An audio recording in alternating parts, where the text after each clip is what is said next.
Every mother has a secret she would die to protect, but Tessa's secret had a heartbeat. 2 of them, actually. For 5 years, she lived in the shadows, scrubbing floors and keeping her head down, praying the past would stay buried. She thought she was safe in the run-down territory of the Silver Creek Pack. She thought the Alpha King, a man of ruthless power and cold calculation, had forgotten the nameless girl he spent one forbidden night with. She was wrong. The moment the king walked into that pack meeting and the wind shifted, carrying the scent of vanilla and winter rain, the silence wasn't just awkward, it was deadly. And when his gaze dropped to the 2 small children hiding behind her legs, children with eyes the exact same shade of royal violet as his own, Tessa didn't just feel fear. She felt the world stop. The king didn't need a DNA test. He just needed to look at them. The run was over. The rain in Silver Creek didn't wash things clean. It just made the grime stick harder. Tessa wiped a bead of sweat from her forehead, her hands red and raw from the harsh industrial bleach she used to scrub the packhouse floors. At 24, she looked older. Worry had etched fine lines around her eyes, and the constant, gnawing hunger she endured to ensure her children ate had thinned her face. "You missed a spot, Omega," a voice sneered from above. Tessa didn't look up. She knew who it was. Sarah, the head Gamma's daughter, a woman who wore cruelty like a designer scarf. Tessa simply dipped her rag back into the grey water and scrubbed harder at the invisible stain on the linoleum. "I'm sorry, Sarah. I'll get it right away," Tessa murmured, her voice rough. "See that you do. The inspection is in 2 days. If Alpha Gareth sees this filth, it won't be just your rations he cuts. He might finally kick you and those 2 brats out into the rogue lands." Tessa's heart hammered against her ribs, a frantic bird trapped in a cage. The rogue lands. It was a death sentence. Not for her. She could survive anything. But for Oliver and Sophie. "I'll make it perfect," Tessa promised, keeping her head bowed until Sarah's heels clicked away down the hallway. Only when the corridor was empty did Tessa allow herself to breathe. She stood up, her back cracking audibly, and hurried toward the servants' quarters in the basement. It was a damp, windowless room that smelled of mildew, but it was the only home they had. She pushed the door open quietly. Inside, on a mattress pushed against the far wall, 2 4-year-olds were huddled together under a thin wool blanket, coloring in a torn coloring book Tessa had salvaged from the trash. "Mama," Oliver whispered, dropping his crayon. "Shh." Tessa put a finger to her lips, closing the door and locking it. "Quiet mice, remember?" "We were quiet," Sophie said, her voice a soft lisp. She scrambled up, her messy dark curls bouncing. "Is the bad man gone?" "The bad man is always upstairs," Tessa said gently, pulling them both into a hug. She buried her face in their necks, inhaling their scent. Milk, innocence, and something else. Something darker and richer. Cedar and ozone. The scent of a storm. It was the scent of their father. Tessa pulled back and looked at them. They were beautiful. Too beautiful for this life. Oliver had the sharp jawline of a future warrior, and Sophie had a delicate grace that betrayed her noble blood. But it was their eyes that terrified Tessa every single day. They didn't have her warm brown eyes. They had eyes of shifting violet, a color so rare, so potent, it appeared only in one bloodline in the entire continent. The royal bloodline. "Did you keep your glasses on?" Tessa asked, checking Oliver's face. He nodded, adjusting the thick, black-rimmed glasses she had bought from a pharmacy 3 towns over. They were non-prescription, but the tinted lenses dulled the violet of his eyes to a muddy grey. Sophie wore a similar pair. Tessa had told them it was a game, a special disguise for superheroes. "Good," she whispered. "You never take them off outside this room." "Never." "Why?" Oliver asked, a question he had been asking more frequently lately. "Why do we have to hide?" "Because people are jealous of our magic," Tessa lied, the same lie she'd told for years. "If they see your eyes, they'll want to take you away from me." Oliver's small hands balled into fists. "I won't let them." Tessa kissed his forehead, fighting back tears. He was so like him. So like Sebastian. 5 years ago, Tessa hadn't been a scrubbing maid. She had been a student on a scholarship, attending a masquerade gala at the Royal Palace as a server. She had gotten lost in the labyrinthine corridors and stumbled upon a man in the library. He was wounded, groggy from a poisoned blade, his wolf feral and demanding. She hadn't known he was the king. He hadn't known her name. It was a night of feverish, instinctual passion, the kind that marks a soul. When she woke up, the palace guards were swarming. She heard them talking about the king's recovery, about the intruder. Panicked, thinking she would be executed for touching the Alpha King, she fled. 2 months later, the stick turned blue. When the news broke that King Sebastian was scouring the country for a mystery woman with a specific scent, Tessa didn't come forward. She ran. She knew the stories. The royal court was a snake pit. If she showed up with bastard heirs, the king's advisors would tear her apart, or worse, take the babies and dispose of her. So she ran until she ran out of money, ending up here, in Silver Creek, the poorest pack in the sector, led by Alpha Gareth, a man who cared more about gambling debts than his people. "Listen to me," Tessa said, gripping their shoulders. "Tomorrow is a very dangerous day. A big inspection.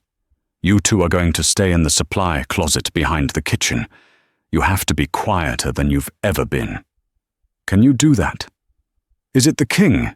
Sophie asked, her eyes widening behind the glasses. Tessa froze.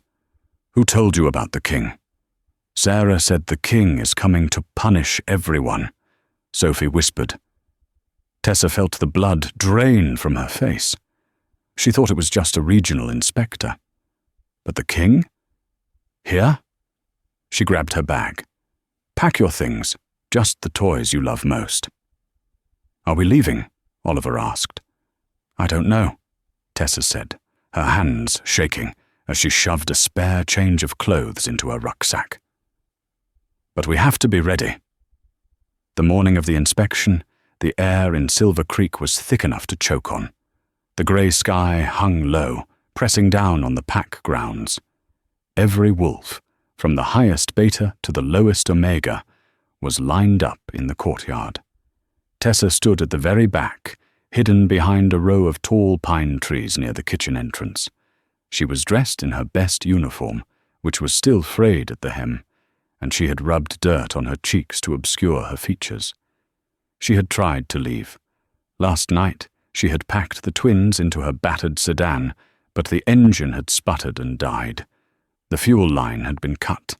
Alpha Gareth had locked down the perimeter to ensure full attendance for the king.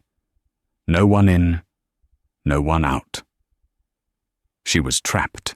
She had hidden Oliver and Sophie in the deep pantry of the kitchen, behind sacks of flour, with strict instructions to count to 1,000,000. "Just keep your head down," she told herself.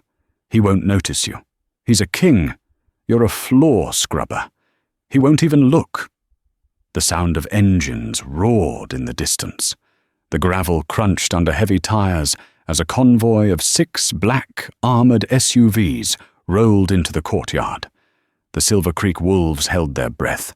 The doors of the lead vehicle opened, and 12 royal guards stepped out. They were massive, dressed in tactical black gear, their eyes scanning the crowd for threats. Then the center car opened. First came the boots, polished leather, heavy and expensive. Then the legs, clad in dark tailored trousers, and then he stood to his full height. Sebastian. He was exactly as she remembered, yet entirely different. 5 years ago, he had been a man in pain, vulnerable and burning with fever. Now, he was a monolith of cold power. He wore a charcoal overcoat that emphasized the breadth of his shoulders. His dark hair was shorter, sharper. His face was a mask of indifference, but his eyes, those terrifying violet eyes, burned with an intensity that made Alpha Gareth actually tremble as he bowed. "Your Majesty," Gareth stammered, sweating profusely despite the chill. We are honored." Sebastian didn't speak immediately. He took a slow breath, inhaling the air of the pack lands. He frowned slightly, his head tilting to the side. Tessa's heart stopped. "Can he smell me?" She was downwind. She was covered in the scent of bleach and onions from the kitchen. It should have been enough to mask her. "Your report said this pack was struggling," Sebastian said, his voice deep and resonating like a cello in an empty hall. "But looking at you, Gareth, you seem to be eating well enough. It's your people who look like skeletons." Gareth paled. "My king, times are hard. The harvest—" "Silence," Sebastian commanded softly. He began to walk down the line of wolves. He didn't rush. He looked at every single face. He was searching. He was always searching. Tessa shrank back against the rough bark of the pine tree. "Please walk past. Please." He stopped 10 feet away from her, in front of Sarah. Sarah preened, flipping her hair, trying to catch the king's eye. Sebastian looked through her as if she were made of glass. Then he stopped again. He turned his head slowly, looking toward the kitchen entrance, toward the pine trees, toward Tessa. His nostrils flared. "There is a scent here," Sebastian murmured to his beta, a stern man named Arthur, who walked a step behind him. "Lavender. And something familiar." "Perhaps the cleaning supplies, my king," Arthur suggested. Sebastian's eyes narrowed. He took a step off the paved path, his boots sinking into the mud. He was coming toward the trees. Tessa couldn't breathe. If she ran, his wolf would chase her. It was instinct. If she stayed, he would see her. "You there!" Sebastian called out, his voice cutting through the damp air. "Behind the tree. Step forward." The entire pack turned to look. Hundreds of eyes. Tessa's legs felt like lead. She trembled, her hands clutching her apron. She stepped out slowly, keeping her head bowed so low her chin touched her chest. "Look at me," he commanded. Tessa lifted her head slowly. Her brown hair was pulled back in a severe, messy bun. Her face was smudged with dirt. She kept her eyes averted, staring at the knot of his tie. Sebastian studied her. His gaze felt physical, a heavy weight tracing her features. He took another step closer, invading her personal space. The scent of him, rain, cedar, power, washed over her, making her inner wolf whine with longing and terror. "What is your name?" he asked. "Tessa, your Majesty," she whispered. He paused. The name clearly meant nothing to him. They hadn't exchanged names that night. "You smell." He trailed off, looking confused. He reached out, his gloved hand almost touching her chin, before he pulled back abruptly. "You smell of distress. Why are you so afraid, Tessa?" I'm just a servant, Your Majesty. I don't wish to offend." Sebastian stared at her for a second longer, his violet eyes searching for a puzzle piece he couldn't quite find. Finally, he exhaled, the tension in his shoulders dropping slightly. "Go back to your work," he dismissed her, turning his back. Tessa nearly collapsed with relief. "Thank you, Your Majesty." She turned to flee back into the kitchen, her heart racing so fast it hurt. She had survived. He hadn't recognized her. She pushed through the swinging doors of the kitchen, gasping for air. She needed to get the twins. They needed to leave now, even if they had to walk through the woods. She sprinted toward the pantry. "Oliver? Sophie?" she whispered frantically. There was no answer. She yanked the door open. The flour sacks were toppled over. The coloring book was on the floor, but the pantry was empty. Panic, cold and sharp, sliced through her. She spun around, scanning the chaotic kitchen. The back door, the one leading out to the main courtyard where the meeting was happening, was slightly ajar. "No," she gasped. Through the crack in the door, she heard a child's voice. It was loud, clear, and ringing out across the silent courtyard where the king was speaking. "Hey, you dropped this!" Tessa shoved the door open and stumbled out onto the loading dock. There, in the middle of the assembly, stood Oliver. He had escaped the pantry. He was holding a silver fountain pen, Sebastian's pen, which must have fallen from his pocket when he stepped into the mud. Oliver was running toward the king, holding the pen up like a trophy, and he wasn't wearing his glasses. "Oliver, no!" Tessa screamed, forgetting her rank, forgetting her fear, forgetting everything but her child. The scream pierced the silence. Sebastian turned around. Oliver stopped, looking up at the giant man in the long coat. "Mr. King, you dropped your pen." Sebastian looked down. He looked at the boy's messy dark hair. He looked at the small hand holding the pen. And then he looked at Oliver's eyes, vibrant, glowing, royal violet. The world seemed to tilt on its axis. A collective gasp rippled through the Silver Creek pack. Alpha Gareth's jaw hit the floor. Sebastian froze. He went completely still, like a statue carved from ice.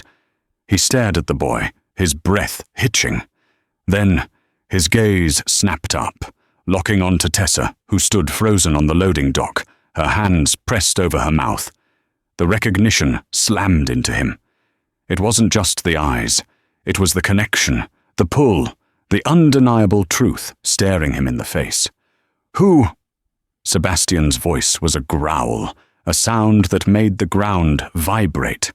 He looked from Oliver to Tessa, and the realization turned his shock into an inferno of possessive rage. "Who is this boy?" Sebastian roared, the sound echoing off the mountains. Tessa wanted to lie. She wanted to say he was adopted. She wanted to say it was a genetic fluke. But before she could speak, the back door swung open again, and little Sophie stumbled out, rubbing her eyes, her glasses also missing. "Ollie?" she whimpered. "I'm scared." She looked up, revealing a second pair of violet eyes. Sebastian looked at the girl, then the boy, then Tessa. He didn't ask again. He moved. In a blur of speed that the human eye couldn't track, he crossed the distance between them. He didn't attack her. He stopped inches from her, boxing her against the kitchen wall, his hands slamming into the brick on either side of her head. His eyes were wild, his chest heaving. 5 years, he whispered, his voice shaking with a terrifying mix of fury and awe. "You've been hiding them for 5 years?" Tessa looked up, tears streaming down her face. "I had to." "You stole them from me," he snarled, his wolf surfacing, turning his eyes a glowing, neon purple. "You stole my heirs." "I protected them," Tessa yelled back, a sudden surge of courage rising in her. "From your world, from your enemies." "I am their father," Sebastian roared, the power of his voice forcing every wolf in the courtyard to drop to their knees in submission. Every wolf except Tessa. "Then where were you?" she whispered brokenly. Sebastian stared at her, the anger warring with the pain in his eyes. He pulled back slowly, turning to look at the twins, who were now huddled together, watching him with wide, terrified violet eyes. He dropped to one knee in the mud. He didn't care about his suit. He extended a hand toward them, palm up.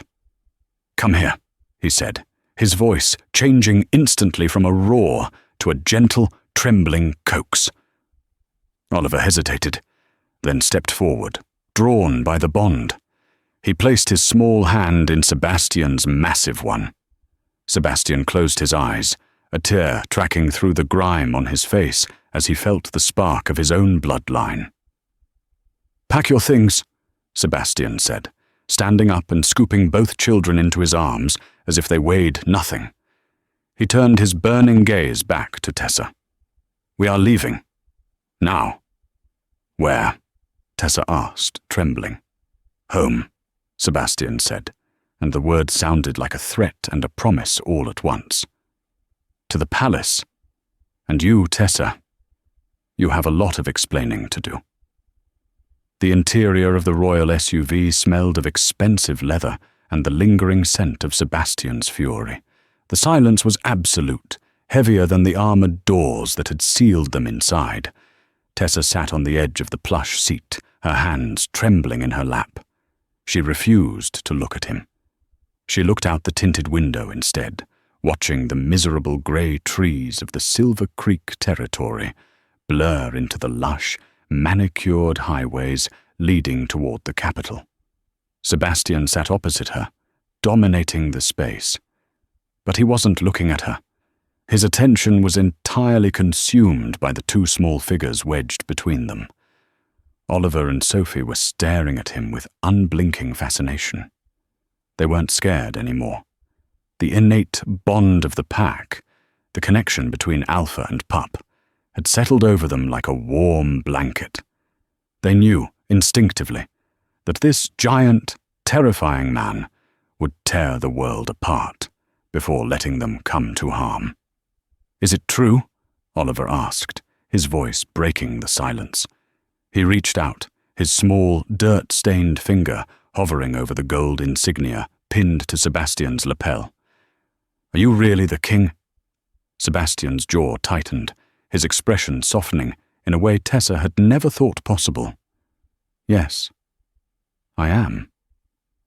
"And," Sophie whispered, swinging her legs which didn't reach the floor mats, "are you our daddy?" Tessa's breath hitched. She squeezed her eyes shut, waiting for the explosion, waiting for him to deny them, to call them mistakes. "Yes," Sebastian said, his voice thick with an emotion that sounded like grief. "I am your father. Mama said our daddy was a superhero who was busy saving the world," Oliver said seriously. "She said that's why you couldn't be there for my birthday." Sebastian's gaze snapped up, colliding with Tessa's. The violet fire in his eyes dimmed, replaced by a look of stunned confusion. He had expected her to vilify him. He had expected her to tell them he abandoned them. "She said that?" Sebastian asked, his voice rough. Tessa swallowed hard, finally meeting his gaze. "I didn't want them to hate you. I didn't want them to know the truth, that they were dangerous just by existing." "They are not dangerous," Sebastian growled, the alpha tone slipping back in. "They are royalty." "To you, maybe," Tessa shot back, her maternal instinct overriding her fear of his rank. "But to your court, to the wolves who want your throne? They are targets, Sebastian. Bastard-born heirs are a threat to every noble family who wants to marry their daughter to you." Sebastian went silent. The muscle in his jaw feathered as he ground his teeth. He knew she was right. The royal court was a nest of vipers. "Are we going to your castle?" Sophie asked, yawning. The adrenaline was fading, leaving the children exhausted. "Yes," Sebastian said gently. He reached into the side compartment and pulled out a bottle of water and a packet of protein bars, emergency rations for his guards. He handed them to the children. "Eat. You're too thin." He watched them tear into the wrappers with a hunger that made his gut twist. He looked at their clothes, second-hand, frayed, too thin for the coming winter. Then he looked at Tessa's red, chapped hands. "You worked as a cleaner," he stated, not a question. "I did what I had to do," Tessa replied defensively. "We survived." "You survived in squalor while I sat on a throne of gold," Sebastian murmured, a dark self-loathing colouring his tone. "I searched for you, Tessa. For months. I had your scent, but it vanished near the border. Why didn't you come to me?" "Because I heard them," Tessa whispered. "Heard who?" "Your advisors. That morning, after we—" She blushed, looking away. "I was hiding in the library alcove, trying to find my shoes. 2 men walked in, Lord Sterling and another man. They were talking about the intruder. Sterling said if the girl was pregnant, it would be a catastrophe. He said, 'A mongrel child cannot sit on the ivory throne. If she is found, the problem must be eliminated before it breathes.'" The temperature in the car seemed to drop 10 degrees. Sebastian's eyes turned a flat, deadly violet. "Sterling said that?" "Yes." "So I ran. I ran to the one place no one looks, the gutter." Sebastian didn't speak for the rest of the journey. He simply reached out and rested his large hand on top of Oliver's head, his fingers tangling in the boy's curls. It was a gesture of absolute claim. 2 hours later, the SUV passed through the massive iron gates of the royal palace. It was a breathtaking structure of white stone and glass, built into the side of a mountain, overlooking the sprawling city below. As the convoy stopped in the main courtyard, Tessa felt a wave of nausea. A small crowd of staff and dignitaries was already waiting. The door opened. Sebastian stepped out first. He didn't wait for the guards to assist. He turned and held out his arms. "Come," he commanded the children. Oliver and Sophie scrambled out. Sebastian lifted Sophie into his left arm and took Oliver's hand firmly in his right.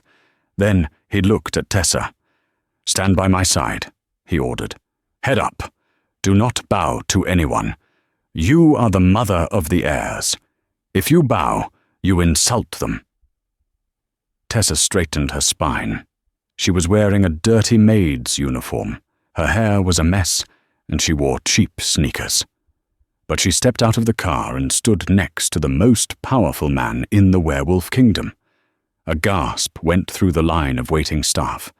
At the front of the line stood an elegant woman with platinum blonde hair and a dress that cost more than Tessa's entire life earnings.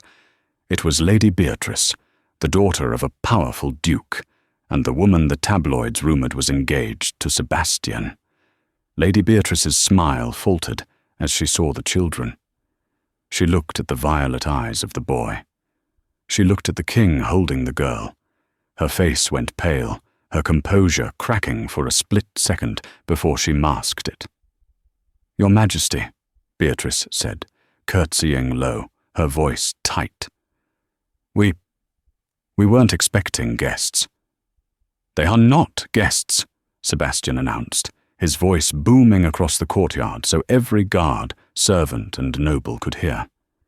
"This is Oliver and Sophie, my children." The silence was deafening. "And this," Sebastian gestured to Tessa, "is Tessa. They are under my direct protection. Prepare the royal suite." The royal suite, Your Majesty?" the head butler stammered. "But that is for the Queen." "Did I stutter?" Sebastian snarled. "No, Your Majesty. Right away." Sebastian marched forward, the crowd parting like the Red Sea. Tessa hurried to keep up, feeling the burning glare of Lady Beatrice boring into her back. She knew, with terrifying certainty, that she had just walked out of the shadows and into a war zone. The royal suite was larger than the entire pack house at Silver Creek. It had ceilings painted with frescoes of ancient wolf wars, floors of heated marble, and windows that stretched from floor to ceiling, offering a panoramic view of the moonlit mountains. It was beautiful. It was a prison. Maids had already whisked Oliver and Sophie away to a connecting room, a nursery that had been hastily stocked with toys and clothes.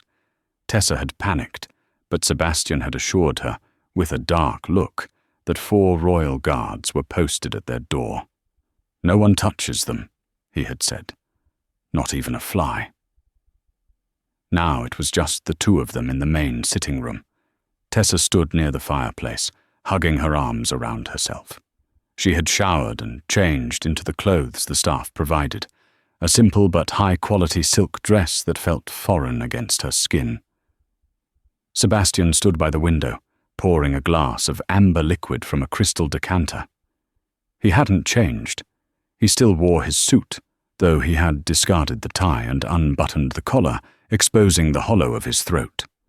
"Drink," he said, turning and extending a glass to her. "I don't drink," Tessa said softly. "You need it. Your heart is beating so fast I can hear it from here." Tessa took the glass but didn't drink. "What happens now, Sebastian? You have them. You have your heirs. Do you send me away?" Sebastian laughed, a harsh, humorless sound. He drained his glass in one swallow and slammed it down on the table. "Send you away?" He walked toward her, his movements predatory. "You think I would let you leave? You are the only thing keeping them calm. And besides..." He stopped right in front of her, towering over her. He reached out and touched a loose strand of her damp hair. "You denied me 5 years of their lives, Tessa. You denied me their first words, their first steps. You denied me the chance to hold them when they were sick." His voice dropped to a whisper, trembling with suppressed rage.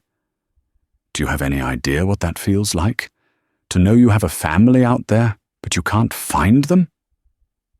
"I saved their lives," Tessa argued, stepping back. "Lord Sterling would have killed them. You know it's true." "I would have protected them," Sebastian roared, the restraint finally snapping. "I am the king. I would have burned the world down for them." "You were unconscious," Tessa yelled back, tears springing to her eyes.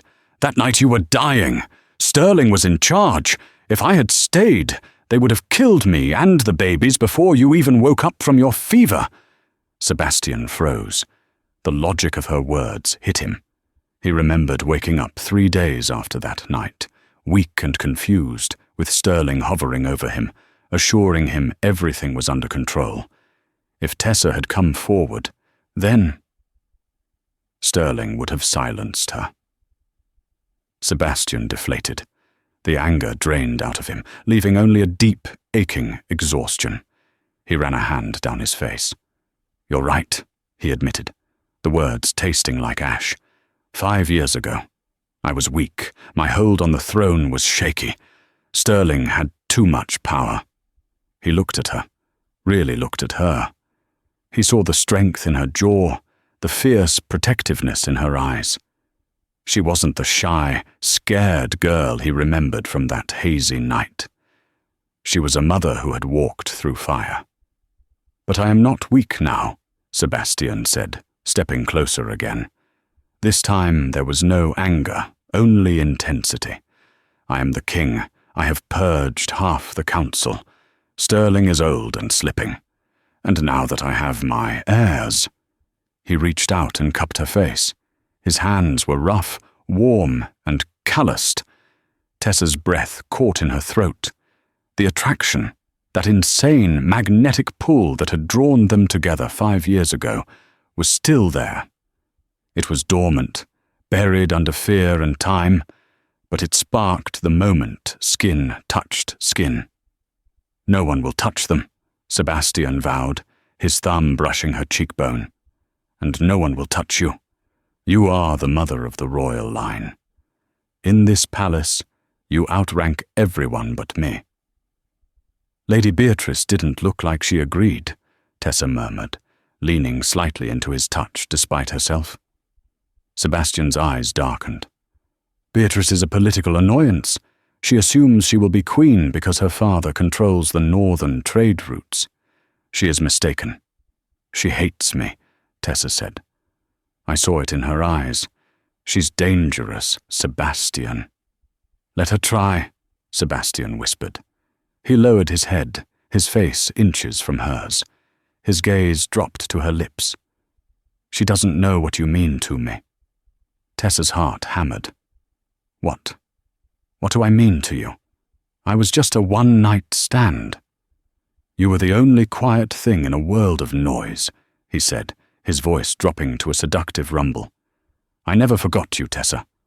Not for a single day. He leaned in, his lips brushing hers, a feather-light promise of something more. Knock. Knock. Knock. The heavy oak door rattled. Sebastian pulled back with a growl of frustration, his eyes flashing wolf gold. Enter, he barked. The door opened, and Arthur, his beta, walked in. He looked pale. He held a tablet in his hand. Your Majesty, I apologize for the interruption. This better be a declaration of war, Arthur, Sebastian snapped. It might be, Arthur said grimly. He glanced at Tessa, then back to the king. It's the press. Someone leaked the photo of the children in the courtyard. It's everywhere. The bastard heirs of Silver Creek. The council is demanding an emergency session within the hour. Lord Sterling is leading the call. Sebastian's face hardened into a mask of stone. The tender moment was gone, replaced by the ruthless king. Sterling? Sebastian hissed the name like a curse. He moves fast. He turned to Tessa. Stay here. Lock the door. Do not open it for anyone but me or Arthur. Where are you going? Tessa asked, panic rising again. To the council chamber, Sebastian said, buttoning his collar and adjusting his cuffs. They want to question the legitimacy of my children. I'm going to remind them who holds the crown. He walked to the door, then paused. He looked back at her. Tessa. Yes. If Sterling asks, the children are not bastards. Tessa frowned. But we aren't married. By law they are. Sebastian's eyes glinted with a dangerous, calculating light. Leave the laws to me, he said. Just keep them safe. He walked out, the heavy door slamming shut, leaving Tessa alone in the gilded cage. She rushed to the window and looked down. Far below, at the palace gates, news vans were already swarming like vultures. She went to the nursery door and opened it. Oliver and Sophie were asleep, curled up together on a bed that cost more than their old house. Tessa sat on the edge of the bed and stroked Oliver's hair. She had thought the hardest part was hiding. She was wrong.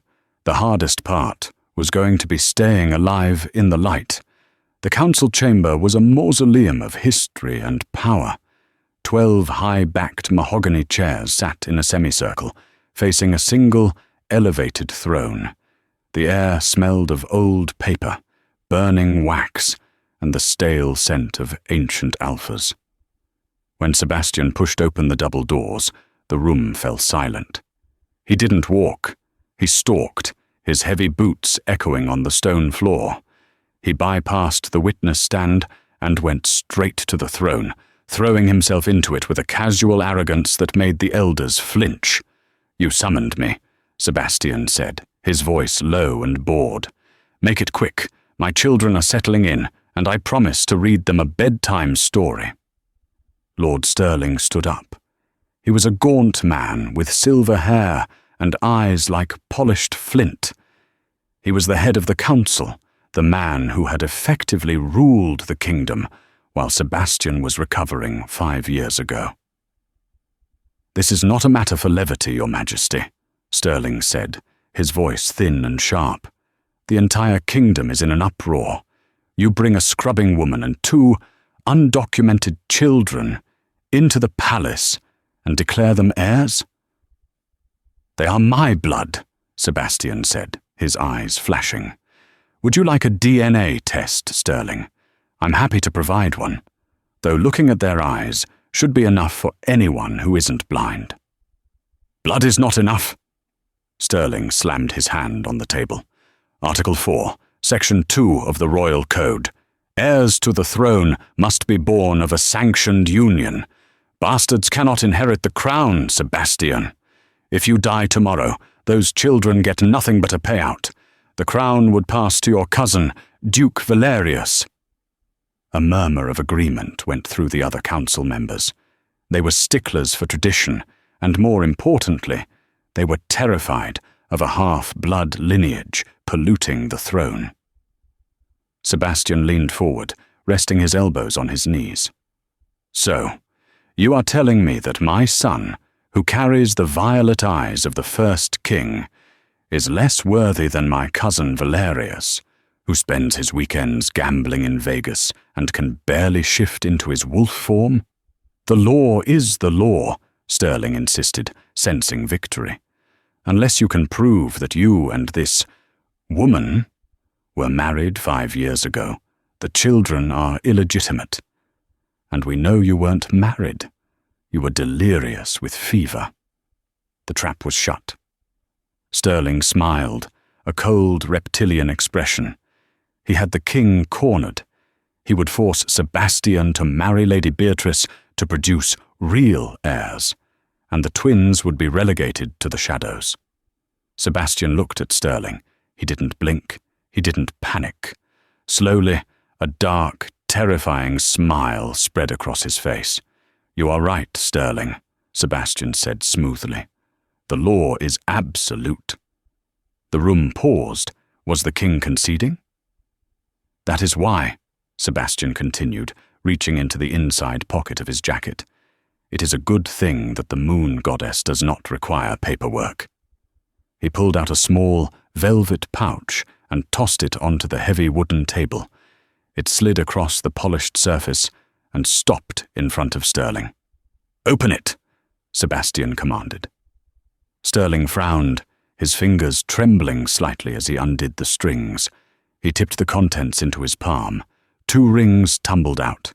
They were ancient, made of woven iron and moonstone, the traditional bonding rings of the old pack, predating the modern government. "Tessa and I exchanged these in the library that night," Sebastian lied. He lied with such conviction, such absolute authority, that the air in the room seemed to vibrate. "Before the fever took me completely, I recognized her as my mate. We spoke the vows of the old tongue.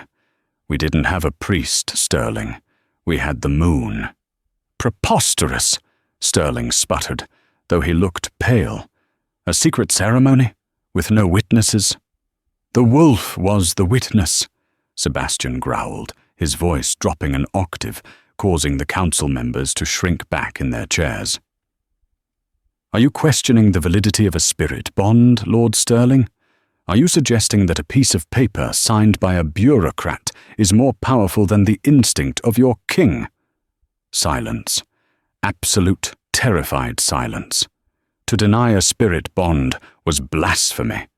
Even Sterling couldn't openly challenge it without risking a revolt from the religious traditionalists. "She is not a mistress," Sebastian declared, standing up. The power rolling off him was suffocating. "She is my spirit wife, and Oliver and Sophie are the legitimate, spirit-born heirs to the throne.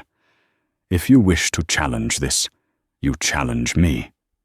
And if you challenge me—" He let his claws extend, just an inch, scratching the armrest of the throne. "I will accept your challenge in the circle of blood." Sterling swallowed hard. A challenge in the circle of blood meant a fight to the death. Sterling was a politician, not a warrior. He would last 3 seconds against Sebastian. There is no need for that, Your Majesty," Sterling stammered, placing the rings back on the table. If the bond was made, then the children are legitimate." "Good," Sebastian said, snatching the rings back. He had taken them from the Royal Museum exhibit on his way to the meeting, a desperate gamble that had paid off. "Then prepare the coronation documents. I want Tessa formally recognized as Queen Consort within the month." He turned and walked out, leaving the council stunned and defeated. But as the doors closed, Sterling didn't look defeated. He looked venomous. He pulled out his phone and dialed a number. "Plan B," Sterling whispered. "The king has protected them legally. You must destroy her socially. Make her look like the trash she is. Break her, Beatrice. The next morning, the golden cage felt even smaller. Sebastian had left early for border inspections, leaving a squad of guards and a very nervous Arthur to watch over the suite. Tessa was trying to keep the twins occupied with a puzzle when the doors opened. It wasn't an assassin. It was worse. Lady Beatrice swept in, followed by 3 other high-born women. They were dressed in pastels, looking like a bouquet of poisonous flowers. Beatrice wore a smile that didn't reach her cold, blue eyes. "Tessa, darling," Beatrice exclaimed, as if they were old friends. "We came to rescue you. It must be so boring being cooped up in here. We're having tea in the solarium. You simply must come." Tessa stood up, wiping her hands on her jeans. She felt woefully underdressed. I should stay with the children." "Nonsense," Beatrice said, waving a manicured hand. "The nannies will watch them. Besides, the king requested that you integrate into court life. You don't want to disappoint him, do you?" It was a manipulated truth, but Tessa didn't know that. She nodded slowly. "Okay. Let me just change." "Oh, don't bother," one of the other women snickered behind her hand. "Nothing in your closet would fit in anyway." Beatrice shot her friend a mock-warning look. "Be nice, Clara. She's from Silver Creek. They probably think denim is formal wear." Tessa stiffened. She had survived poverty. She could survive snobbery. "I'll come as I am." The solarium was a breathtaking glass room filled with exotic orchids and white wrought-iron tables. But it was also an arena.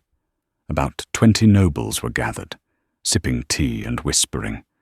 When Tessa entered, the whispering stopped. Beatrice led her to the center table. "Sit, Tessa. Tell us, what was it like, working as a maid? I've always wondered. Do you actually have to scrub toilets with your hands? Or is there a brush?" The table erupted in polite, tinkling laughter. Tessa sat down, her back straight. "Honest work is nothing to be ashamed of, Lady Beatrice, unlike living off an allowance your father earned." The laughter died instantly. Beatrice's eyes narrowed. She hadn't expected the mouse to bite back. "Feisty," Beatrice said coldly. "But wit is cheap. Intelligence is bred." She gestured to a side table where an intricate chessboard was set up. An older man, Lord Walder, was sitting there, looking bored. He was known as the Grand Master of the court, a man who used chess to humiliate his political opponents. "Do you know what this is, Tessa?" Beatrice asked, walking over to the board.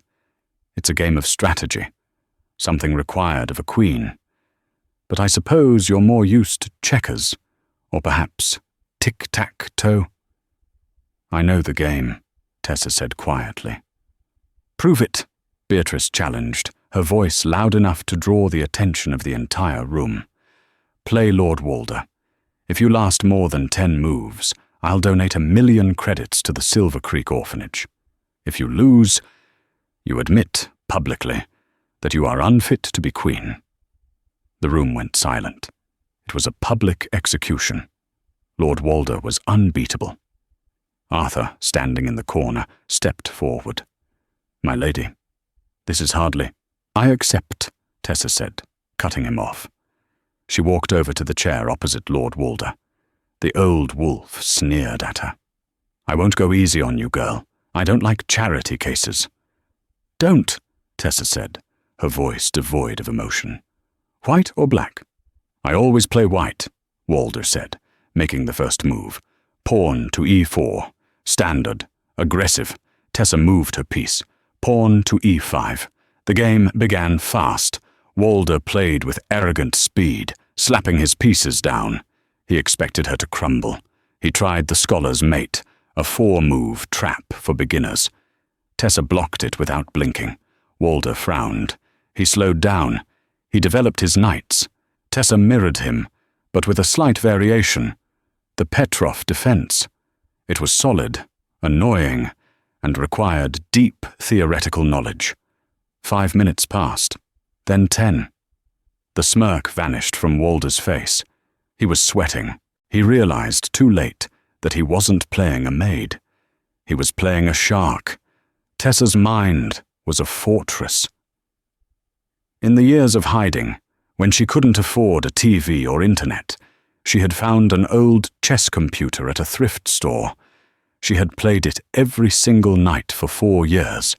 It was the only way she kept her mind sharp while her hands scrubbed floors. She had memorized thousands of games. "Check," Tessa said softly, moving her bishop. Walder gasped. He moved his king. "Check," she said again, moving her queen. Walder's hands shook. He looked at the board. He looked at the trapped king. He looked at Tessa. "How?" he whispered. "You're a nobody." "I'm a mother," Tessa said, her voice ringing clear in the silent room. "And I've spent 5 years planning 5 steps ahead just to keep my children alive. You're playing a game, Lord Walder. I've been playing for my life." She reached out and knocked over his king. "Checkmate!" The solarium exploded into chaos. The nobles were gasping. Beatrice looked like she had swallowed a lemon. "You cheated!" Beatrice shrieked. "She must have cheated." "She did not." A deep voice boomed from the entrance. Sebastian stood there, still in his field gear, covered in dust from the border. He had returned early. He had seen the last 5 moves. He walked into the room, his eyes locked on Tessa with a burning intensity that made her knees weak. He didn't look at the board. He looked at her. He saw the fire in her eyes, the intelligence she had hidden to survive. He walked up to the table, took Tessa's hand, and kissed her knuckles. "My apologies, Lord Walder," Sebastian said, his voice dripping with pride. "I forgot to mention. My wife is not just beautiful. She is brilliant." He turned to Beatrice, whose face was now a mask of pure terror. "I believe you owe the Silver Creek Orphanage 1 million credits, Beatrice. Arthur will collect the check by evening. Don't be late." Sebastian tucked Tessa's hand into the crook of his arm. "Come, my love. The children are asking for you. And frankly, this company is beneath you." He led her out of the glass room, leaving Beatrice humiliated and fuming in the wreckage of her plan. But as they walked down the hallway, away from the prying eyes, Sebastian didn't let go. He pulled her closer. "Where did you learn to play like that?" he asked, genuine awe in his voice. "You have your claws, Sebastian," Tessa whispered, the adrenaline fading, leaving her trembling. "I have my mind. It was the only weapon I had." Sebastian stopped. He pulled her into a hug, burying his face in her hair. "You don't have to fight alone anymore," he murmured. "But remind me never to bet against you." Tessa smiled, resting her head on his chest. For the first time, she felt safe. But safety in the palace was an illusion. Back in the solarium, Beatrice was gripping her teacup so hard it cracked, cutting her palm. Blood dripped onto the white tablecloth. "She humiliated me," Beatrice hissed to Sterling, who had just arrived. "She has to go, permanently." "The social attacks failed," Sterling noted, watching the blood stain the linen. "The legal attacks failed. We are left with only one option." "What is that?" "We don't attack the mother," Sterling said, his eyes cold and dead. "We remove the reason for her existence. Tonight is the Moon Festival. The palace gates will be open to the public. It will be crowded, chaotic." He looked at Beatrice. "If the children were to wander off into the royal forest, well, accidents happen in the wild." The Moon Festival was a cacophony of drums, fire dancers, and the howling of wolves celebrating the lunar cycle. The palace gates were thrown open, and thousands of commoners flooded the grounds, their faces hidden behind ornate masks. It was the perfect cover for a crime. Tessa held the twins' hands tightly, her heart pounding against her ribs. Sebastian was beside her, his hand resting possessively on the small of her back, but he was constantly pulled away by dignitaries and pack alphas seeking a moment with the king. "Stay close," Sebastian murmured, his eyes scanning the crowd. "I don't like this. The scent is too chaotic." "Look, Daddy! Fireworks!" Oliver pointed at the sky as a burst of gold exploded overhead. In that split second of distraction, the crowd surged forward, a wave of bodies pressing in. A heavy tray of drinks crashed to the ground nearby, causing a commotion. Tessa was jostled hard, her grip on Sophie's hand slipping. "Sophie!" Tessa whipped her head around. The space beside her was empty. Oliver was still clinging to Sebastian's leg, but Sophie was gone. "Sophie!" Tessa screamed, the sound tearing through her throat. Sebastian froze. The playful father vanished. The Alpha King emerged. He roared, a sound so primal it silenced the drums. "Close the gates!" But it was too late for the gates. Tessa caught a scent, faint, masked by perfume, but undeniable.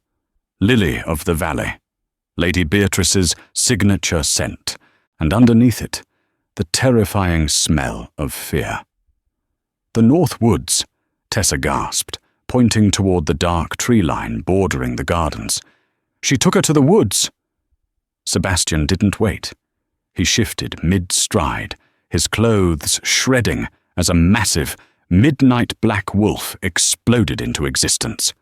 Tessa ran after him, kicking off her heels, sprinting barefoot into the darkness. Deep in the woods, near the edge of the rushing Silver River, Lady Beatrice dragged a sobbing Sophie toward the water. Lord Sterling waited in the shadows, holding a sedative syringe.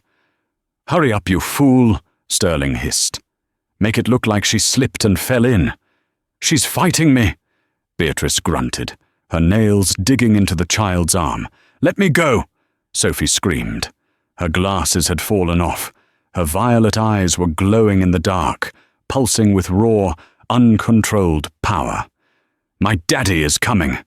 "Your daddy is busy," Beatrice sneered. She raised her hand to strike the child. Crack! A massive black shape launched from the shadows, tackling Sterling before he could move.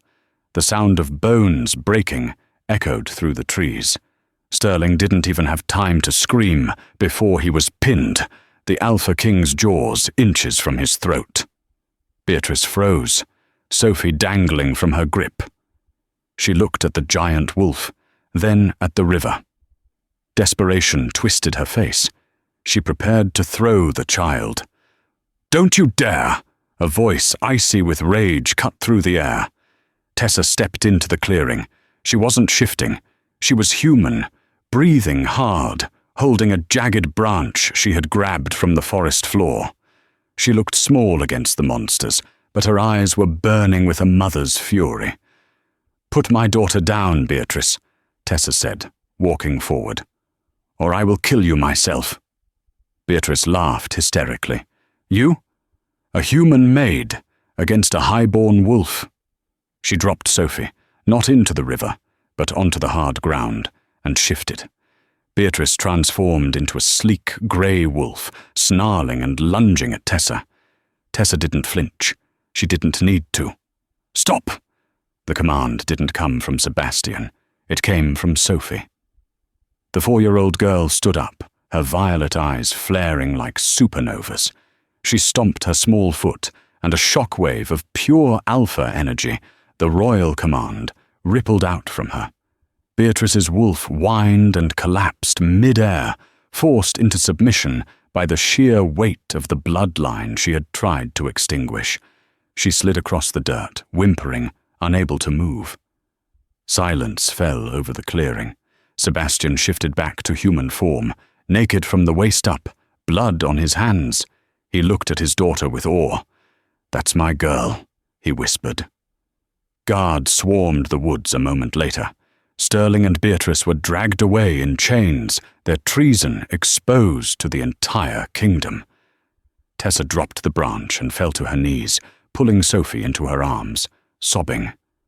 Sebastian wrapped his arms around both of them, burying his face in their necks. "It's over," he promised. "No more secrets, no more hiding." The balcony of the royal palace was bathed in sunlight. Below, thousands of wolves chanted the names of their leaders.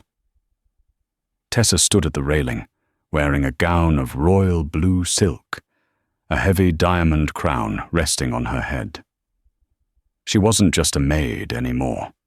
She was the queen consort, the strategist who had reformed the council and the mother of the heirs. Sebastian stood beside her, holding Oliver, while Sophie waved enthusiastically to the crowd. "Are you happy?" Sebastian asked, leaning down to kiss her temple. Tessa looked at the crowd, then at her children, safe and loved in the sunlight. She looked at the man who had turned the world upside down to claim them. "I'm not just happy," Tessa smiled, her hand finding his. "I'm home." And that is the incredible story of Tessa and the Alpha King, from a hidden life in the shadows of Silver Creek to the throne of the kingdom. It proves that true power isn't about status or bloodlines. It's about the fierce love of a family protecting their own. Tessa didn't just survive. She conquered, proving that a mother's love is the strongest magic of all. If you enjoyed this dramatic werewolf romance, please give this video a big thumbs up. It really helps the channel grow and lets us know you want more stories like this. Don't forget to hit that subscribe button and ring the notification bell so you never miss a new episode. Who was your favorite character?